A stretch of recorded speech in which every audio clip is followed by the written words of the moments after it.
ஜெனரேஷனுக்கு வந்து நல்ல அழகா ட்ரெஸ் பண்ணிக்கணும்னு எனக்கு கொஞ்சம் ஸ்லீவ்லெஸ் எல்லாம் வரைக்கும் ஓகே.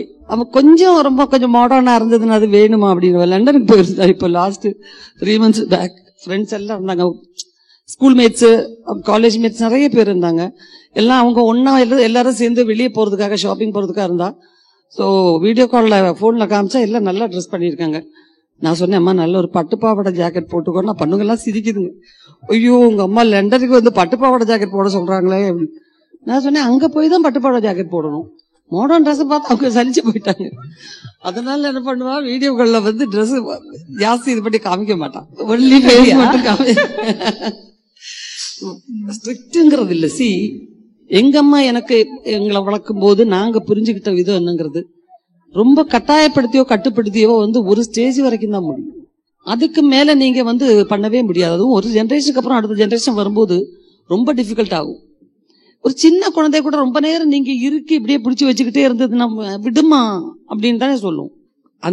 பட் என்னன்னா, இது தவறு, நீ செஞ்சுக்கிட்டே இருக்க, இது தவறு அப்படிங்கறது அடுத்த முறை அந்த தவறு செய்யும்போது அம்மா சொன்னாங்களே அது வேண்டான்னு சொன்னாங்களே அந்த நினைப்பு இருக்கணும். லைக் அவ்வளவு ஸ்ட்ரிக்ட் ஆக்சுவலி கிடையாது. லைக் ஏதாவது இருக்குதுன்னா இப்பதான் அன்பா சொல்லுவாங்க. ஆனா லைக் இப்ப மெயினா இதெல்லாம் இப்ப ஏதாவது ட்ரெஸ் எல்லாம் எனக்கு பிடிச்சது நான் வாங்கிட்டேன்னா இப்போ அவங்களுக்கு பிடிக்கலன்னா ஐயோ இது வேணாம்மா, ஐயோ இது வேணாம் அப்படி சொல்லுவாங்க. அம்மா ஸ்பெஷல் இல்லாத யாராவது ரொம்ப ரேரா சில பேருக்கு இருக்கும். என்ன அம்மாவோட அட்டாச்மெண்ட் தெரியாதவங்க, இல்ல ஏதாவது விதத்துல அம்மாவோட ரொம்ப கோவமா இருந்தவங்க, அதெல்லாம் இருக்கலாம். பட் வாழ்க்கையில ஏதாவது ஒரு ஸ்டேஜ்ல நம்ம அம்மான்னு தெரியாத யாருமே இருக்க முடியாது. மனுஷன் மட்டும் இல்ல, எந்த உயிரினமும் இருக்க முடியாது. எல்லாம் அப்பாக்குள்ளே ஒரு தாய் இருக்கு, எல்லாம் அம்மாக்குள்ளே ஒரு தந்தை இருக்காரு. அம்மாவோட ஸ்பெஷல் அப்படிங்கிறது எந்த ஒரு விஷயத்தை எதிர்பார்க்காம நமக்காக வேண்டிக்கிற ஒரே ஒரு உயிருங்கிறது தான்.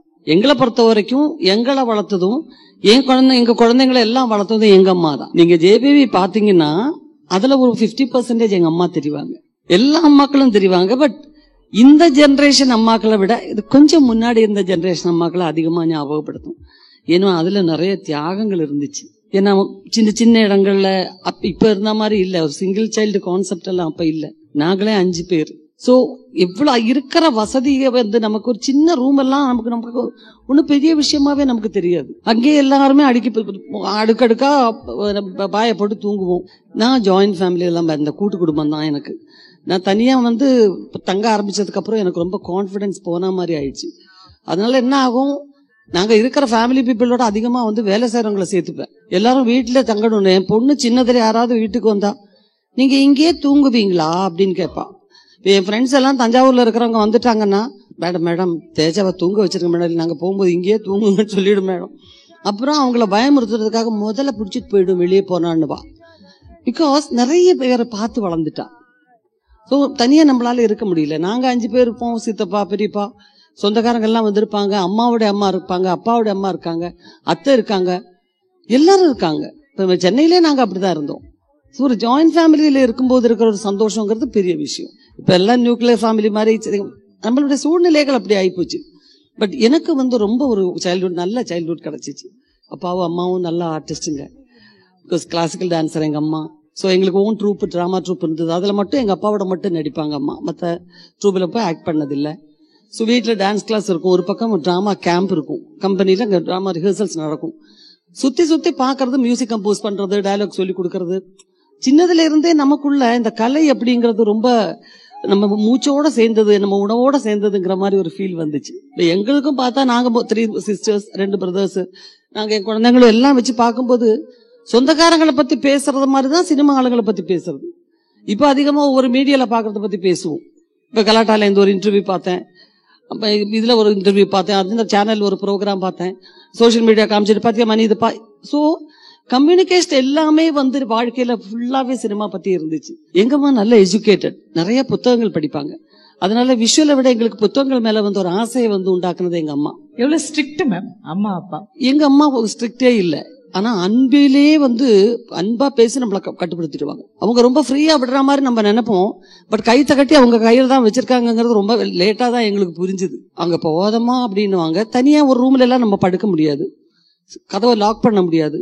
பாத்ரூமுக்கு போனாலும் கதை சாத்திராத அப்படிம்பாங்க.